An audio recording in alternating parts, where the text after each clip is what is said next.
Out of ഫോക്കസിൽ നമ്മൾ ഇന്ന് ആദ്യം സംസാരിക്കുന്നത് ദേശീയ തലത്തിലൊരു സർക്കാർ ഉണ്ടാക്കാനുള്ള ശ്രമവുമായി മുന്നോട്ട് പോവുകയാണ്. നരേന്ദ്രമോദി 8-നോ 9-നോ അദ്ദേഹത്തിൻ്റെ സത്യപ്രതിജ്ഞ ഉണ്ടാകുമെന്നുള്ള വിവരങ്ങളാണ് ഇപ്പോൾ പുറത്തു വരുന്നത്. നരേന്ദ്രമോദിക്ക് കഴിഞ്ഞ നമുക്ക് അറിയാവുന്നതുപോലെ 2019-ലും 2014-ലേതും എന്നതുപോലെ ഇത്തവണ ഒറ്റയ്ക്ക് ഭരിക്കാനുള്ള ഭൂരിപക്ഷം BJPക്ക് സമാഹരിക്കാൻ കഴിഞ്ഞിട്ടില്ല. JDUവിൻ്റെയും ഒപ്പം തന്നെ ചന്ദ്രബാബു നായിഡുവിൻ്റെ TDPയുമായി ചേർന്നുകൊണ്ട് മാത്രമാണ് അവർക്കൊരു മുന്നണി ഭരണം മാത്രമേ ഇത്തവണ സാധ്യമാകൂ. അപ്പോൾ പിന്തുണയ്ക്ക് ഏതൊക്കെ വകുപ്പുകൾ ഓരോ പ്രധാനപ്പെട്ട കക്ഷിയും ചോദിക്കുന്നു, അതിൽ BJPക്ക് എന്തുമാത്രം കൊടുക്കാൻ കഴിയും, BJPയെ സംബന്ധിച്ച് അവർ ഈ കഴിഞ്ഞ 2 ടേമിലും ഏതൊക്കെ ആശയ നിലപാടുകളെ മുന്നിൽ വെച്ചുകൊണ്ടാണ് മുന്നോട്ട് പോയത്, അത് എന്തുമാത്രം തീവ്രതയോടെ ഇനി നടപ്പിലാക്കാൻ കഴിയും, എന്തുമാത്രം ഒരു ഏകശിലാത്മകമായ സർക്കാർ, ഒരു ഏകരൂപമുള്ള ഭരണക്രമം എന്നത് എന്തുമാത്രം ഇനി മുന്നണി ഭരണത്തിൽ സാധ്യമാണ് എന്ന പല ചോദ്യങ്ങളുണ്ട്. സർക്കാർ രൂപീകരിച്ചാലും അതിൻ്റെ സ്റ്റെബിലിറ്റി, ഒരു സ്റ്റേബിൾ ഗവൺമെൻറ്റിനെയാണോ നിങ്ങൾ ആഗ്രഹിക്കുന്നതെങ്കിൽ എനിക്ക് വോട്ട് ചെയ്യുന്നതാണ് മോദി എല്ലായിടത്തും പ്രസംഗിച്ചിരുന്നത്. മോദി അപ്പുറത്തെ ഇന്ത്യ സഖ്യത്തെ എന്താണോ പരിഹസിച്ചത്, മുന്നണി സർക്കാരായാൽ പല നേതാക്കൾ പല താല്പര്യങ്ങൾ, അങ്ങനെയാണെങ്കിൽ ഈ സർക്കാരിലും ഇല്ലേ പല നേതാക്കളും പല താല്പര്യങ്ങളും, പല ക്വസ്റ്റ്യൻസ് NDAക്ക് മുമ്പിൽ ഈ ദിവസങ്ങൾ തുറന്നിടുന്നുണ്ട്. NDAയുടെ ഒരു അല്ലെങ്കിൽ മോദിയുടെ ഒരു മുന്നണി ഭരണം എങ്ങനെയായിരിക്കും എന്നതിനെക്കുറിച്ച് സംസാരിക്കാം എന്ന് വിചാരിക്കുന്നു നമ്മൾ. ഓക്കെ, ദൗസേവൻ എന്താണ് തോന്നുന്നത്? മോദി ഇപ്പോൾ എന്തായാലും സത്യപ്രതിജ്ഞ ചെയ്യാൻ തീരുമാനിച്ചിരിക്കുന്നു. 2 പ്രധാനപ്പെട്ട നേതാക്കളുമായി സംസാരിച്ച് പിന്തുണ ഉറപ്പാക്കാൻ NDAക്ക് കഴിഞ്ഞു എന്നാണ് മനസ്സിലാക്കുന്നത്. പക്ഷേ അവരുമായിട്ടുള്ള പോർട്ട്ഫോളിയോ ഡിസ്കഷൻസ് നടക്കുന്നതേ ഉള്ളൂ. മോദി തന്നെ പറയുന്ന ഒരു സ്റ്റേബിൾ ഗവൺമെൻറ് എന്നാൽ ഏതെങ്കിലും ഒരു പാർട്ടിക്ക് മഹാഭൂരിപക്ഷം കിട്ടുക എന്ന ഐഡിയ മുന്നോട്ട് വെച്ച് പ്രചരണം നയിച്ച ആളാണ് മോദി. പക്ഷേ ഇത്തവണ അവർക്കങ്ങനെ നേടാൻ കഴിഞ്ഞിട്ടില്ല. സോ ഇവർ പുതിയ ഈ 3rd ടൈമിലെ ഒരു ക്രൈസിസ് എന്താ മീൻസ് അല്ലെങ്കിൽ ഒരു സങ്കീർണതകൾ അവർ അഭിമുഖീകരിക്കാൻ പോകുന്ന സിനാരിയോസ് എന്തൊക്കെയായിരിക്കും എന്ന് തോന്നുന്നു? നിഷാദ്, നമ്മളിപ്പോൾ ഇന്ത്യൻ രാഷ്ട്രീയത്തെക്കുറിച്ച് ആലോചിക്കുമ്പോൾ നമ്മളുടെ മുമ്പിൽ വരുന്ന 2 പ്രധാനപ്പെട്ട മുഖങ്ങളാണുള്ളത്. ഈ മമതാ ബാനർജിയും സ്റ്റാലിനും, അല്ലെങ്കിൽ DMKയും തൃണമൂൽ കോൺഗ്രസും. BJPക്കെതിരായിട്ടുള്ള അല്ലെങ്കിൽ മോഡിയുടെ പദ്ധതിക്കെതിരായി ഏറ്റവും വോക്കലായിട്ട് സംസാരിക്കുന്ന 2 ആളുകളാണ് അവർ. ഈ പറയുന്ന തൃണമൂൽ കോൺഗ്രസും DMKയും NDA ഗവൺമെൻറ്റിൻ്റെ ഭാഗമായിരുന്ന ഒരു കാലത്ത് നിന്ന് ഇപ്പോൾ നമുക്ക് വിശ്വസിക്കാൻ പറ്റുമോ?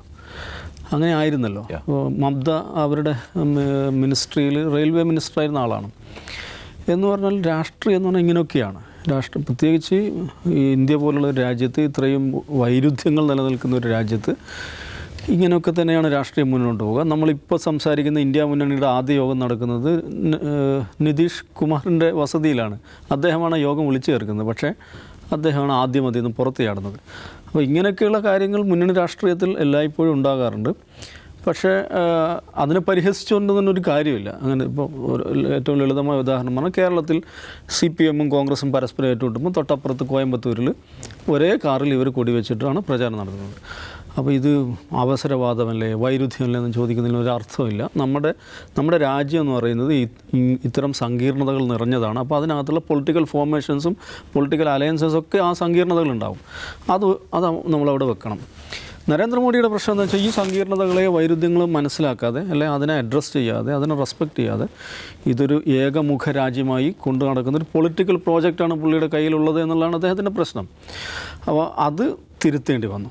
അങ്ങനെയല്ല, അങ്ങനെ അങ്ങ് ഒറ്റയ്ക്ക് പോകാൻ പറ്റില്ല എന്ന് ഇന്ത്യൻ ജനത അദ്ദേഹത്തോട് പറഞ്ഞു. ഇന്ത്യൻ യാഥാർത്ഥ്യങ്ങളെ പ്രതിഫലിപ്പിക്കുന്ന ഒരു തെരഞ്ഞെടുപ്പ് റിസൾട്ട് വന്നിരിക്കുന്നു. അപ്പോൾ ഈ റിസൾട്ട് 290 എത്ര NDAക്ക് കിട്ടിയിരിക്കുന്നത്? 293 സീറ്റ് അവർക്ക് കിട്ടി. ആ ബ്ലോക്കിന് കിട്ടിയിട്ടുണ്ട്. അതിൻ്റെ അർത്ഥം അവർക്ക് ഭരിക്കുവാനുള്ള മാൻഡേറ്റ് ഉണ്ട്. ഭരിക്കുവാനുള്ള മാൻഡേറ്റ് അവരുണ്ട്. അവർ ഭരിക്കണം. അതാണ് ജനവിധി. നമ്മളതിനെ എന്ത് പറഞ്ഞാലും അത് ജനവിധിയാണ്. അത് മാനിക്കപ്പെടേണ്ടതാണ്. അദ്ദേഹം ശനിയാഴ്ച അല്ല അതിനു മുമ്പേ സത്യപ്രതിജ്ഞ ചെയ്യുന്നുണ്ടെങ്കിൽ അതിനെ കുറ്റം പറയാൻ പറ്റില്ല. അല്ലെങ്കിൽ അങ്ങനെ തന്നെയാണ് അത് പോകേണ്ടത്. ഇനിയിപ്പോൾ നോക്കൂ, ഇതിനകത്തുള്ള ഇയാളുടെ സഖ്യകക്ഷികൾ ഉറപ്പ് പറയുന്നില്ല, കൂടെ ഉണ്ടാകുമെന്ന് ഉറപ്പ് പറയുന്നില്ല എന്ന് വിചാരിക്കുക. എന്നാലും അദ്ദേഹത്തിന് പ്രധാനമന്ത്രിയെ സത്യപ്രതിജ്ഞ ചെയ്യാൻ പറ്റും. കാരണം ഈ ഫ്ലോറിൽ 15 ദിവസത്തിന് ശേഷം മറ്റോ വിശ്വാസം തെളിയിച്ചാൽ മതി. അപ്പോൾ അങ്ങനെ ഇരിക്കുക അമിത്ഷാ മുമ്പൊരു ഒരു പത്രലേഖിയുമായിട്ടുള്ള സംസാരത്തെ പറയുന്നുണ്ട്, ഞങ്ങൾക്ക് കിട്ടുന്ന മാൻഡേറ്റ് ഒരു ദിവസം പോലും ഉപയോഗിക്കാതിരിക്കില്ല എന്ന് അദ്ദേഹം പറയുന്നുണ്ട്. ഈ നിങ്ങൾ നേരത്തെ ഈ മന്ത്രിസഭ പിരിച്ചുവിട്ട് നേരത്തെ തെരഞ്ഞെടുപ്പ് നടത്തുമോ എന്ന ചോദ്യം ചോദിച്ചപ്പോഴാണ് പുള്ളി അത് പറഞ്ഞത്.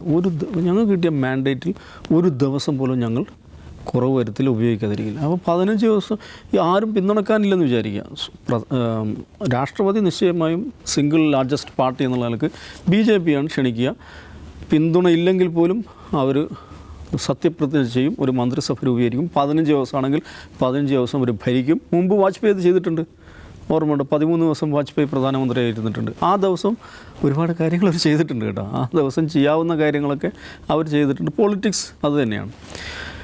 ഇനി ഇങ്ങനെ അല്ലാതെ നോക്കൂ, 2018 കർണാടക ഇലക്ഷനിൽ റിസൾട്ട് വന്നപ്പോൾ 1-ാം സ്ഥാനത്ത് BJP ആയിരുന്നു, 107 സീറ്റ്.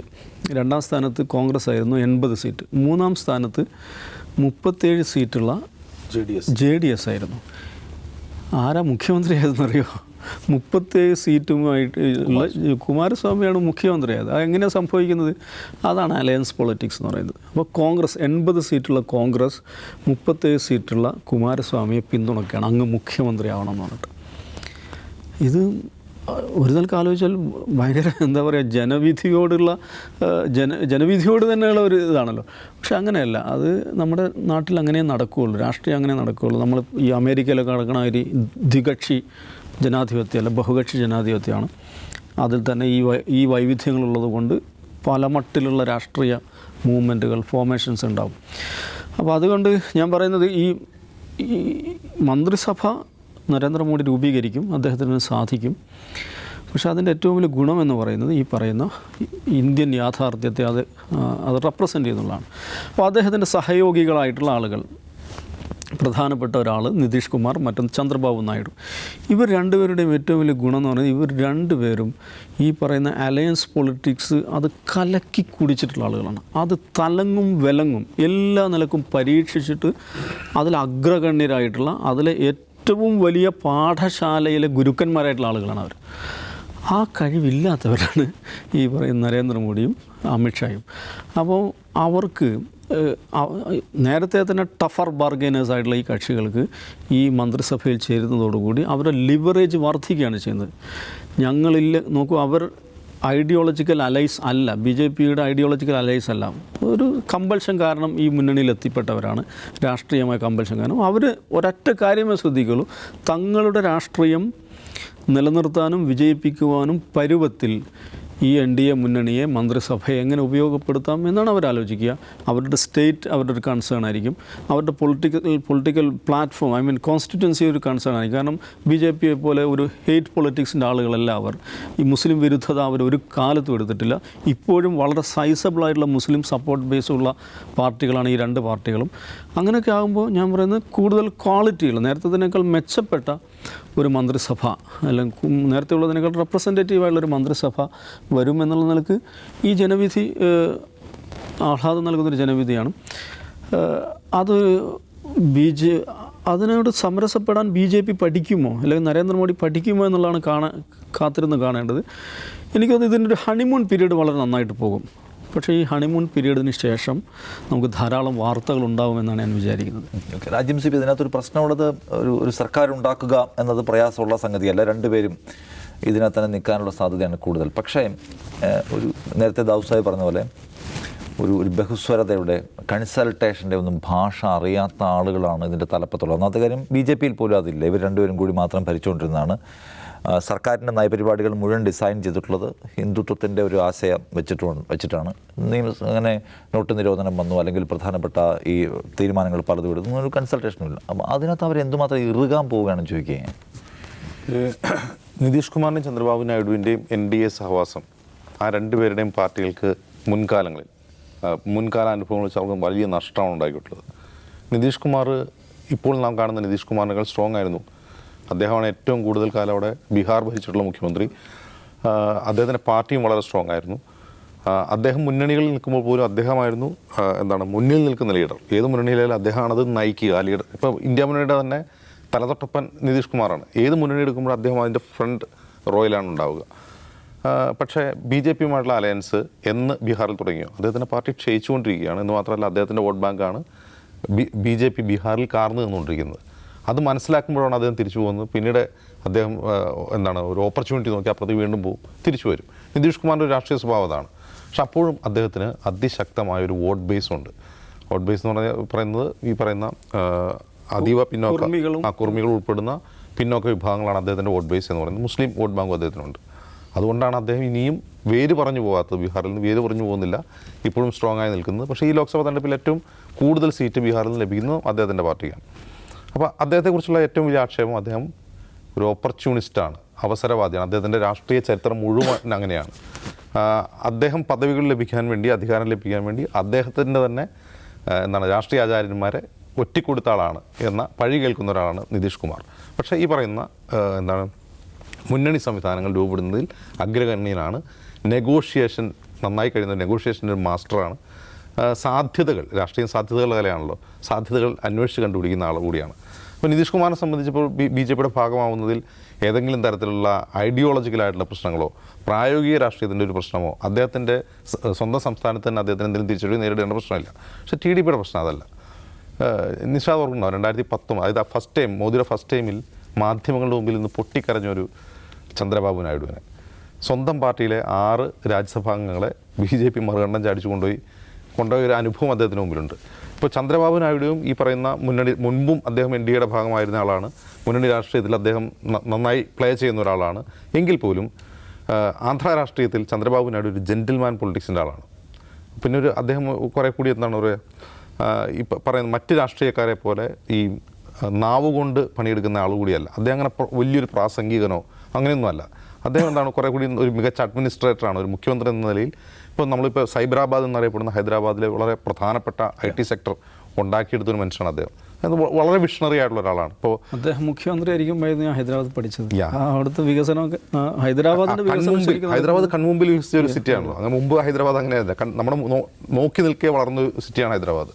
എന്ന് മാത്രമല്ല, ആന്ധ്ര തെലങ്കാന സംസ്ഥാനങ്ങൾ ഡിവൈഡ് ചെയ്തപ്പോൾ, ബൈഫർക്കേഷൻ നടന്നു കഴിഞ്ഞപ്പോൾ പുതിയ ആന്ധ്രയെക്കുറിച്ച് ഏറ്റവും കൂടുതൽ സ്വപ്നം കണ്ട ആളാണ് ചന്ദ്രബാബു നായിഡു. പക്ഷേ അതിനുള്ള ഭാഗ്യം, ആദ്യത്തെ 10 വർഷം ഭാഗ്യം ലഭിച്ചത് ജഗൻമോഹൻ റെഡ്ഡിക്കാണ്. അപ്പോൾ ഇപ്പോൾ അദ്ദേഹത്തിൻ്റെ കൈകളിലേക്ക് വരികയാണ്. അപ്പോൾ അമരാവതി ആയിരുന്നു അദ്ദേഹത്തിൻ്റെ തലസ്ഥാനം. അപ്പോൾ ആന്ധ്രയ്ക്ക് പ്രത്യേക പാക്കേജ് വേണം എന്ന് അന്നേ ആവശ്യപ്പെടുന്ന ആളാണ് ചന്ദ്രബാബു നായിഡു. കോൺഗ്രസ് അത് വാഗ്ദാനം ചെയ്തതാണ്. പക്ഷേ പിന്നെ മോദിയാണ് വന്നത്, മോദി അത് കൊടുത്തില്ല. അതായത് ആന്ധ്രാപ്രദേശിന് പ്രത്യേക പാക്കേജ് വേണം, പ്രത്യേക പദവി വേണം, സ്പെഷ്യൽ സ്റ്റാറ്റസ് വേണം എന്നുള്ള ആവശ്യത്തെ കഴിഞ്ഞ 10 വർഷമായിട്ട് മോദി സർക്കാർ നിരസിച്ചു വെച്ചിരിക്കുകയാണ്. കോൺഗ്രസ് അത് വാഗ്ദാനം ചെയ്തതാണ്. ഇലക്ഷൻ റിസൾട്ട് വന്ന ഉടനെ തന്നെ ജയറാം രമേശ് ട്വീറ്റ് ചെയ്തതാണ്, ഞങ്ങൾ വീണ്ടും വാഗ്ദാനം ചെയ്യുന്നു, സ്പെഷ്യൽ സ്റ്റാറ്റസ് ഞങ്ങൾ വീണ്ടും വാഗ്ദാനം ചെയ്യുന്നു എന്ന് പറയുന്നത് അതുകൊണ്ടാണ്. അപ്പോൾ പല രീതിയിൽ മോദിയിൽ നിന്നും BJPയിൽ നിന്നും ബിട്രയൽ അനുഭവിക്കേണ്ടി വന്ന ഒരു രാഷ്ട്രീയ നേതാവാണ് ചന്ദ്രബാബു നായിഡു. അതേ പാളയത്തിലേക്ക് അദ്ദേഹം വീണ്ടും പോവുകയാണ്. ഞാൻ മനസ്സിലാക്കുന്നത് അദ്ദേഹത്തിൻ്റെ ഒരു വിസ്ഡം വെച്ച് പൂർണ്ണമായും ഈ ഒരു സഖ്യ സർക്കാരിനെ ചന്ദ്രബാബു നായിഡു നമ്പില്ല. പക്ഷെ അദ്ദേഹം ഇന്ന് രാവിലെ പറഞ്ഞെന്താണ്, ഞാൻ എന്ത് ചെയ്യില്ല, വേറെ ഒന്നിലും പോലും, ഞാൻ NDAയുടെ ഭാഗമാണ്, ഞാൻ പോകുന്ന NDA യോഗത്തിൽ പങ്കെടുക്കാനാണ് എന്ന് പറഞ്ഞുകൊണ്ടാണ് ഇന്ന് അദ്ദേഹം ഫ്ലൈറ്റ് കയറുന്നത്. അതൊരു ജെൻറ്റിൽമാൻ പൊളിറ്റിക്സിൻ്റെ ഭാഗമാണ്. നിതീഷ് കുമാറിനെ പോലെ വേണമെങ്കിൽ മിണ്ടാതെ അദ്ദേഹത്തിന് തേജസ്വി യാദവിനോടൊപ്പം വേറെ ആരോടൊപ്പം വിമാനം കയറി ഡൽഹിയിലേക്ക് അദ്ദേഹം ചെയ്തില്ല. അദ്ദേഹം തുറന്നു പറയുകയാണ്, ഞാൻ NDAയുടെ ഭാഗമാണ്, ഞാൻ NDA യോഗത്തിനാണ് പോകുന്നത് എന്ന് പറഞ്ഞാണ് അദ്ദേഹം പോരുന്നത്. അതൊരു ഞാൻ വീണ്ടും പറയുന്നത് ജെൻറ്റിൽമാൻ പൊളിറ്റിക്സിൻ്റെ ഭാഗമാണ്. പക്ഷേ ഈ പഴയ മുറിവുകൾ അവിടെ നിൽക്കുകയാണ്. ഒന്ന്, ആന്ധ്രാപ്രദേശിൻ്റെ സ്പെഷ്യൽ സ്റ്റാറ്റസ് എന്നുള്ള പദവി. 2, അദ്ദേഹത്തിൻ്റെ തന്നെ രാജ്യസഭ MPമാരെ മറുകണ്ഠം ചാടിച്ച അമിത്ഷായുടെ കളി. ഇത് അദ്ദേഹത്തിൻ്റെ മനസ്സിലുണ്ട്. അപ്പം അങ്ങനെ മനസ്സിലുള്ള ഒരാൾ പൂർണ്ണമായും മോദിയെയും അമിത്ഷായും വിശ്വസിച്ചുകൊണ്ട് ആ മുന്നണിയിൽ നിൽക്കില്ല എന്നുള്ളത് ഉറപ്പാണ്. ഈ NDA സർക്കാർ നേരിടാൻ പോകുന്ന ഏറ്റവും വലിയ പ്രതിസന്ധി എന്ന് പറയുന്നത് ചന്ദ്രബാബു നായിഡുവിൻ്റെ അമിത്ഷായുടെ മോദിയോടുള്ള അവിശ്വാസമായിരിക്കും. കാരണം അത് പലപ്പോഴും ഇനി ആ മുന്നണിയുടെ മുന്നോട്ട് പോക്കിൽ പ്രതിഫലിക്കും. പല രീതിയിൽ ബോണ്ടിങ് ഇഷ്യൂ ഉണ്ടാവും. അത് പ്രതിഫലിക്കാൻ പോവുകയാണ് എന്ന് കരുതി നാളെ തന്നെ ഇവർ അടിച്ചു പിരിയുമെന്നോ ഈ വരാൻ പോകുന്ന സഖ്യകക്ഷി സർക്കാർ 5 നേരം ഭരിക്കില്ല എന്നൊന്നുമല്ല ഞാൻ പറയുന്നത്. അവരെ സംബന്ധിച്ച്, പ്രത്യേകിച്ചും BJPയെ സംബന്ധിച്ച് ഒരു കോംപ്രമൈസിങ് പൊസിഷനിലേക്ക് പോവുകയാണ് TDP അതിൽ ജോയിൻ ചെയ്യുന്നതോടെ. TDPക്ക് ഒരു മെച്ചപ്പെട്ട പൊസിഷൻ വരുന്നതോടെ, TDP 2ാം സ്ഥാനത്താണല്ലേ, രണ്ടാമത്തെ വലിയ പാർട്ടിയാണ് TDP ഇപ്പോൾ NDAയിൽ. അപ്പോൾ NDAയിൽ TDPയുമായി മുന്നോട്ട് പോകുമ്പോൾ BJPയിൽ അമിത്ഷായും മോദിയും ആ മുന്നണിയിൽ ഒരു കോംപ്രമൈസിങ് പൊസിഷനിലേക്ക് പോവുകയാണ്. കാരണം ഇവരെന്താണ് ചോദിക്കുന്നത്, ഏത് പോർട്ട്ഫോളിയോസാണ് ആവശ്യപ്പെടുന്നതെന്ന് ഇപ്പോൾ അറിയില്ല. ഇപ്പോൾ ആഭ്യന്തര വകുപ്പൊക്കെ ചോദിക്കുന്നത് കേൾക്കുന്നു, സോഴ്സസിനെ ഉദ്ധരിച്ച് പലരും റിപ്പോർട്ട് ചെയ്യുന്നുണ്ട്. ലോക്സഭാ സ്പീക്കർ എന്തായാലും ചോദിക്കും. കാരണം മുമ്പ് TDPയുടെ ലോക്സഭാ സ്പീക്കർ ഉണ്ടായിരുന്നതാണ്, TMC ബാലയോഗി സ്പീക്കർ ആയിരുന്നുണ്ട്. അപ്പോൾ സ്പീക്കർ സ്ഥാനം അവർ എന്തായാലും ചോദിക്കും. പക്ഷെ പോർട്ട്ഫോളിയോസ്, പ്രധാനപ്പെട്ട വകുപ്പുകൾ നിതീഷ് കുമാർ റെയിൽവേ ചോദിച്ചേക്കാം, നിതീഷ് കുമാർ റെയിൽവേ ചോദിക്കാം, ഈ ചന്ദ്രബാബു നായിഡു ഏതാണ് ചോദിക്കുന്നത് അറിയില്ല. അപ്പോൾ പ്രധാനപ്പെട്ട പോർട്ട്ഫോളിയോസ് വിട്ടുകൊടുക്കുന്നതിൽ മാത്രം പ്രശ്നമല്ല കൺസൾട്ടേഷൻ, അത് വളരെ വളരെ പ്രധാനമാണ്. കഴിഞ്ഞ 10 വർഷം ഈ കൺസൾട്ടേഷൻ എന്ന് പറഞ്ഞ പരിപാടിയാണ്. കാരണം മോദിക്ക് സ്വന്തം ക്യാബിനറ്റിലെ ആരോടും പറയേണ്ട ആവശ്യമില്ല. നോട്ട് നിരോധനം ധനമന്ത്രി അറിഞ്ഞല്ല നടത്തിയത്, RBI ഗവർണർക്ക് പിന്നെ അറിയിക്കുകയത്, നോട്ട് നിരോധനം പ്രഖ്യാപിച്ചതിന് ശേഷം വളരെ പൊടുന്നനെ വീണ്ടും ഒരു കമ്മ്യൂണിക്കെ അയച്ച് അറിയിക്കുകയാണ് ചെയ്തത്. അപ്പോൾ കൺസൾട്ടേഷൻ നടക്കില്ല, നടത്താതെ ശീലമില്ല, അത് നടത്താതെ ഇത് മുന്നോട്ട് പോവില്ല. കാരണം അത് ചോദ്യം ചെയ്യപ്പെടും എന്നുള്ളതുകൊണ്ടാണ്. അത് ചോദിക്കാൻ നിതീഷ് കുമാറിനും ചന്ദ്രബാബു നായിഡുവിനുള്ള വോയിസ് ഉണ്ടാവും. അതിപ്പോൾ നാളെ തന്നെ, അതായത് ഇങ്ങനെ നടന്നു കഴിഞ്ഞാൽ, കൺസൾട്ടേഷൻ്റെ ഒരു തീരുമാനം എടുത്തു കഴിഞ്ഞാൽ നാളെ തന്നെ ചന്ദ്രബാബു നായിഡു എന്താ അത് ശരിയായില്ലോ മോദി അമിത്ഷാ എന്നോട് ചോദിച്ചില്ലോ എന്ന് പറയുമെന്നല്ല.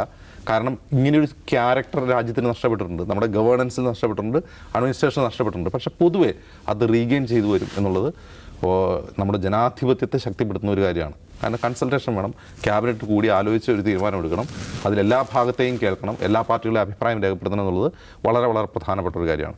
മറ്റൊന്ന്, മോദിയും അമിത്ഷായും ഒരു കോംപ്രമൈസിങ് പൊസിഷനിലേക്ക് പോകാമെന്ന് പറഞ്ഞാൽ, ഈ സർക്കാർ ഈ 10 വർഷം ഭരിച്ച ഒരു സർക്കാർ അല്ല ഇനി വരാൻ പോകുന്നത്. അതായത് നമ്മൾ പറയുന്നു മോഡി 3.0 എന്ന് മാധ്യമങ്ങൾ എഴുതി കാണിക്കുന്നത്, ഇനി വരുന്നത് മോഡി 3.0 അല്ല. ഇന്നലെ നരേന്ദ്രമോദി പാർട്ടി ആസ്ഥാനത്തേക്ക് കടന്നു വരുമ്പോൾ ആളുകൾ എന്താണ് സിന്ദാബാദ് വിളിക്കുന്നത് മോദിക്കോ BJPക്കോ പോലും അല്ല, NDA സിന്ദാബാദ് എന്നാണ് വിളിക്കുന്നത്. കഴിഞ്ഞ 10 വർഷം എവിടെയെങ്കിലും NDA സിന്ദാബാദ് എന്ന് മുദ്രാവാക്യങ്ങൾ കേട്ടിട്ടുണ്ടോ? എവിടെയെങ്കിലും ഏതെങ്കിലും BJPയുടെയോ NDAയുടെയോ യോഗത്തിലോ അല്ലെങ്കിൽ പ്രധാനമന്ത്രി വരുന്നിടത്തോ NDA സിന്ദാബാദ് എന്ന് കേട്ടിട്ടുണ്ടോ? ഇന്നലെ കേൾക്കാത്ത മറ്റൊരു മുദ്രാവാക്യം കൂടി ഉണ്ട്, ജയ് ശ്രീറാം. ഇന്നലെ പ്രധാനമന്ത്രി നരേന്ദ്രമോദി ആദ്യം വിളിക്കുന്നത് ജയ് ജഗന്നാഥ്. ഏത്? ഒഡീഷയിൽ ഭരണം കിട്ടി, ഒഡീഷയിൽ ലോക്സഭാ സീറ്റ് കൂടി, UPയിൽ സീറ്റ് പോയി, UPയിലെ ദൈവമായ രാമനല്ല ഞങ്ങൾക്ക് വേണ്ടത്. UPയെ കുറിച്ച് മിണ്ടിയില്ല, സംസ്ഥാനത്തെക്കുറിച്ച് ജയ് ശ്രീറാമില്ല. UPയെ കുറിച്ച് മിണ്ടില്ല എന്ന് മാത്രമല്ല, UPയിൽ സീറ്റ് പോയി, ഇനി ഞങ്ങൾക്ക് ശ്രീരാമനെ വേണ്ട, ഞങ്ങൾക്ക് വേണ്ടത് എവിടെയാണ്? ഒഡീഷയിൽ സീറ്റ് വാങ്ങി തന്ന പുരി ജഗന്നാഥനെയാണ് ഞങ്ങൾക്ക് വേണ്ടത്, ജയ് ജഗന്നാഥ് എന്നായിരുന്നു മുദ്രാവാക്യം. നിങ്ങൾ മനസ്സിലാക്കണം എത്ര സമർത്ഥമായിട്ടാണ് ഈ ഒരു മുദ്രാവാക്യം വിളി പോലും എത്ര സമർത്ഥമായിട്ടാണ് അവർ പ്ലേസ് ചെയ്യുന്നത് നോക്കുക.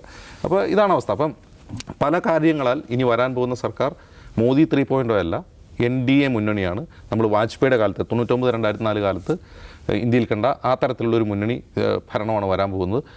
അങ്ങനെയല്ല, അങ്ങനെ ഒരു മുന്നണി സംവിധാനത്തിലല്ല ഇനി ഈ പറയുന്ന സർക്കാർ മുന്നോട്ട് പോകുന്നതെങ്കിൽ അത് തീർച്ചയായിട്ടും അത് തകരുക തന്നെ ചെയ്യും, ഇവർ പിൻവലിക്കുക തന്നെ ചെയ്യും. ശരി, കുറച്ചുകൂടി ജനാധിപത്യത്തിൻ്റെ ഒരു ആരോഗ്യവും സൗന്ദര്യവും നിലവാരവും ഒക്കെ പുതിയ സർക്കാർ കാണിക്കുമോ എന്നാണ് നമ്മൾ ഉറ്റുനോക്കുന്നത്. അതിനുള്ള സാഹചര്യമുണ്ട്.